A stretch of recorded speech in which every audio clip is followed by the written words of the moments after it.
Good morning everyone, welcome to the point. इस video में हम एक ऐसी समस्या को पढ़ेंगे जिससे देश पूरी दुनिया की अधिकतम कंट्रीज़ जूझ रही हैं और फेस कर रही है, जिसको हम बोलते हैं फिस्कल डेफिसिट यानी कि राजकोषीय घाटा। आइए इसका मतलब समझ लेते हैं कि ये फिस्कल डेफिसिट है क्या और इसने क्यों परेशान कर रखा है हर एक कंट्री की गवर्नमेंट को। तो fiscal deficit it is the gap between the governments expenditure मतलब खर्चा, expenditure requirements and it's receipt मतलब जो उसको इनकम रिसीव हो रही है या कुछ भी जो पैसे आ रहे हैं। एक्सपेंडिचर मतलब outflow of money and receipts is inflow of money. This equals the money the government needs to borrow during the year. इससे क्या पता चलता है गवर्नमेंट को साल के अंत में कि हमें कितना पैसा लोन में लेना है। अब वो लोन इंटरनल लोन भी हो सकता है और एक्सटर्नल लोन भी हो सकता है। एक्सटर्नल लोन गवर्नमेंट लेती है मल्टीलेटरल इंस्टीट्यूशंस लाइक IMF और वर्ल्ड बैंक से, या फिर बहुत सारे ऐसे बैंक्स हैं जो कंट्रीज़ की हेल्प के लिए बनाए गए हैं, जैसे कि एशियन डेवलपमेंट बैंक हो गया। तो ये हो गए हमारे एक्सटर्नल लोन्स। और इंटरनल लोन्स कैसे होते हैं? गवर्नमेंट सिक्योरिटीज़ इशू करती है या डेटेड सिक्योरिटीज़ इशू करती है। इस प्रकार से जो लोन लेती है उसको इंटरनल लोन कहते हैं। और कितना लोन लेना है ये गवर्नमेंट को कैसे पता चलता है? जब गवर्नमेंट अपना फिस्कल डेफिसिट निकालती है साल के अंत में। A surplus arises if receipts are more than expenditure. अब देखिए सिंपल सी बात है, डेफिसिट कब होगा? जब आपका खर्चा ज़्यादा होगा आपकी रिसीट से, मतलब आपका आउटफ्लो ऑफ मनी तो बहुत ज़्यादा है लेकिन जो इनफ्लो है कम है। तो क्या सिचुएशन अराइज हो जाएगी? डेफिसिट की सिचुएशन अराइज हो जाएगी। और उसको आप कैसे फंड करते हो? आप लोन लेते हो। अब वो लोन क्या हो सकता है? इंटरनल लोन या एक्सटर्नल लोन। ठीक है, अब ये लोन वाली कहानी तो हम बाद में डिस्कस करेंगे, पहले हम देख लेते हैं डेफिसिट का फॉर्मूला कैसे कैलकुलेट करना है। तो फिस्कल डेफिसिट, इसमें क्या? टोटल एक्सपेंडिचर, टोटल जितना खर्चा हुआ गवर्नमेंट का वो तो हो गया टोटल एक्सपेंडिचर। इसमें से आप क्या माइनस कर रहे हो? आप माइनस कर रहे हो रिसीट्स को, जो आपके साल में इनफ्लो हुआ है मनी का। वो कौन सी receipts? Revenue receipts plus non debt creating capital receipts. देखिए, एक तो होती है रेवेन्यू रिसीट्स और होती है कैपिटल रिसीट। रेवेन्यू मतलब जो कि बार बार इनकर होती है, जैसे इसके एग्जाम्पल हो गए इंटरेस्ट इनकम हो गई, आपकी टैक्स हो गई, जो आप टैक्स करते हो, ये आपका रेवेन्यू है। ठीक है। अब कैपिटल रिसीट में एक रिसीट होती है डेट क्रिएटिंग और दूसरी होती है non debt creating. Debt creating ऐसी रिसीट्स होती हैं जिसको अगर आपने, जैसे मनी का इनफ्लो हुआ है तो आपके बैलेंस शीट में साथ साथ डेट भी क्रिएट हो जाएगा, मतलब आपको वो पैसे वापस लौटाने हैं। जैसे कि फॉर एग्जांपल आप मान लीजिए कि अमेरिका ने आपको 400 मिलियन डॉलर की कोई लोन दिया है। ठीक है, तो अब वो जो 400 मिलियन डॉलर का लोन है, तो फर्स्ट स्टैंस पे आप देखेंगे तो वो इनफ्लो हो गया ना मनी का। वो इनफ्लो अमेरिका से इंडिया में आया 400 मिलियन डॉलर का लोन, वो हो गया इनफ्लो। लेकिन अगर आप देख रहे हो जो ये इनफ्लो ऑफ मनी हुआ, ये साथ साथ क्या क्रिएट कर रही है? ये डेट क्रिएट कर रहा है, मतलब ये आपका डेट है, ये आपका लोन है और इसको आपको वापस भी तो चुकाओगे अमेरिका को। अमेरिका ने ये थोड़ी बोल दिया है कि ये लो जी 400 मिलियन डॉलर, इसको भूल जाना, आपको कभी वापस नहीं देना है। नहीं, इससे क्या है? एक आपका लोन क्रिएट हो रहा है। तो ऐसे कोई भी इनफ्लो ऑफ मनी को हम यहाँ नहीं लेते हैं। और इनफ्लो जिससे हमारा कोई डेट क्रिएट नहीं होता है। मान लीजिए अमेरिका ने या किसी और कंट्री ने हमारे को कोई फाइनेंशियल एड या आर्थिक सहायता जिसको कहते हैं वो करी है, उसको कहते हैं non debt creating capital receipt, क्योंकि उसको उस पैसे को आपको वापस उस गवर्नमेंट को नहीं लौटाना है। वो आपकी सहायता के लिए दी गई है, किसी भी डेवलपमेंटल पर्पस के लिए दी गई है। उसके उपलक्ष्य में आपके यहाँ पे कोई लोन क्रिएट नहीं हो रहा है, कोई डेट क्रिएट नहीं हो रहा है।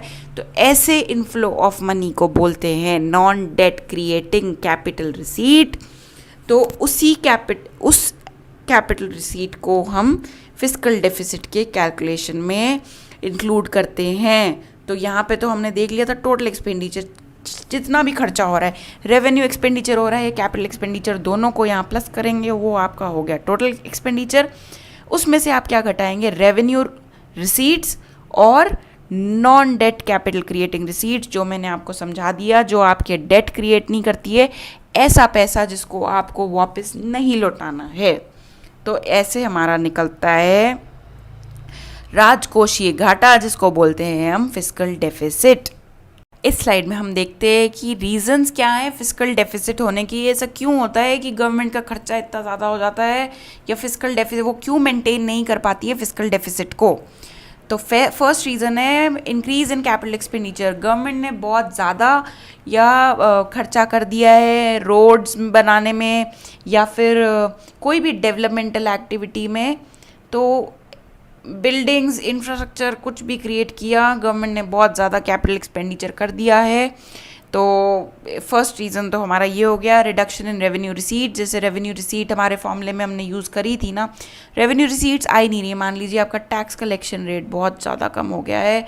अगर हम मान लीजिए पहले 600 करोड़ होता था, अब अगर घट के 200 करोड़ हो गया, तो आपका क्या हुआ है, ये आपकी रेवेन्यू रिसीट्स घट गई हैं पहले से। तो इससे क्या होगा, आपका जो फाइनल फिगर आएगा फिस्कल डेफिसिट का, उस पर प्रभाव पड़ेगा।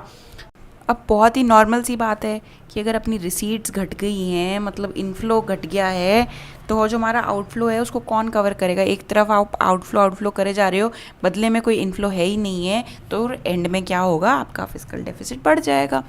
Increase in revenue deficit. अब रेवेन्यू डेफिसिट क्या होता है, revenue expenditure minus revenue receipts. तो रेवेन्यू में जो आपने एक्सपेंडिचर किया है और रेवेन्यू रिसीट्स अगर ये बहुत ज़्यादा बढ़ गया है, तो भी उसका इम्पैक्ट आपके फाइनल फिगर जो कि फिस्कल डेफिसिट पे आएगा। तो ये बेसिक 3 रीज़न थे कि हमारा फिस्कल डेफिसिट क्यों होता है। अगर आपकी रेवेन्यू रिसीट्स एकदम बरकरार है, कैपिटल एक्सपेंडिचर भी अगर कंट्रोल में है, तो आपको कभी भी फिस्कल डेफिसिट नहीं होगा, और होगा तो बहुत ही कंट्रोल्ड होगा, जो कि एक अच्छा साइन है इकोनॉमी के ग्रोथ के लिए। चलिए, अब जब ये टॉपिक उठाई है तो एक चीज़ मैं आपसे पूछती हूँ, क्या फिस्कल डेफिसिट होना अच्छी बात है या बुरी बात है। हाई फिस्कल डेफिसिट होना कितनी अच्छी बात है और कितनी बुरी बात है, ये आप खुद सोचिए। कि अगर मान लीजिए मेरा फिस्कल डेफिसिट हाई है, क्या ये अच्छा साइन है कि गवर्नमेंट को इतना लोन लेना पड़ेगा कि उसका फिस्कल डेफिसिट बहुत हाई हो चुका है। तो क्या ये गुड साइन है इकोनॉमी के लिए, ये बैड साइन है। तो माय डियर फ्रेंड्स, मैं आपको एक यहाँ पे बात बताती हूँ कि अगर फिस्कल डेफिसिट हाई है, इसका कोई ये हार्ड एंड फास्ट रूल नहीं है कि ये कोई बहुत बुरी बात ही है।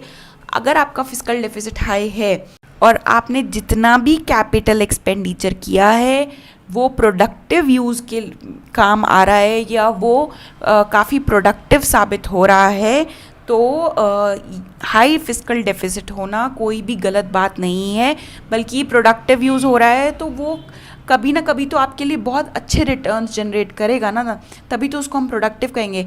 सो माय डियर फ्रेंड्स, अगर आपका फिस्कल डेफिसिट कैपिटल एक्सपेंडिचर की वजह से है, और अगर वो ऐसा कैपिटल एक्सपेंडिचर है जो बहुत ही प्रोडक्टिव है, तो it is a good sign that you have a high fiscal deficit.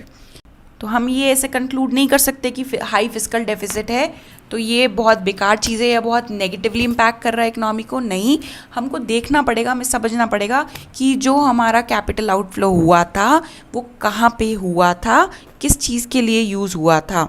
तो हम डिसाइड करेंगे जो हाई लेवल ऑफ डेफिसिट है वो एक अच्छा साइन है या बुरा साइन है। अब हम चलते हैं नेक्स्ट स्लाइड पे, जो है components of fiscal deficit. So there are 2 components of fiscal deficit, one is income and दूसरा expenditure। इनकम में क्या हम कंसिडर करते हैं, total income generated by the government can be divided into tax revenue और non tax revenue.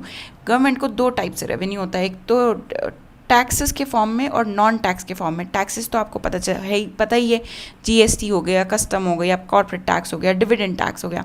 Non tax revenue क्या होता है, डिविडेंड्स, प्रॉफिट्स, इंटरेस्ट रिसीट, मतलब आपने कहीं पे इन्वेस्टमेंट करी हुई है आपकी गवर्नमेंट ने और उस पर उसको इंटरेस्ट इनकम हो रही है, तो वो नॉन टैक्स रेवेन्यू हो गया। एक्सपेंडिचर में क्या आता है, includes capital expenditure and revenue expenditure.